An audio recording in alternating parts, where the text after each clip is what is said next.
ఈ వీడియో చూస్తున్న ప్రతి ఒక్కరికి గ్రేట్ న్యూస్. అండ్ ఇన్సూరెన్స్ తీసుకుందామన్న ప్రతి ఒక్క పర్సన్ కి ఇది చాలా మంచి న్యూస్. అది ఏంటంటే 22 సెప్టెంబర్ నుంచి ప్రతి individual health insurance and life insurance పైన జిఎస్టీ క్యాన్సిల్ అవుతుంది.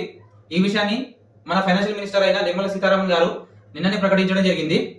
చాలా మంది ఇన్సూరెన్స్ తీసుకునే ఆలోచన ఉండి స్తోమత ఉండి కూడాను ఈ జిఎస్టీ వివరం వచ్చిందని చెప్పేసి దాన్ని 22 సెప్టెంబర్ తీసుకుందామని చెప్పేసి పోస్ట్పోన్ చేస్తున్నారు. ఈ పోస్ట్పోన్ చేయడం అనేది మంచి ఆలోచన కాదు.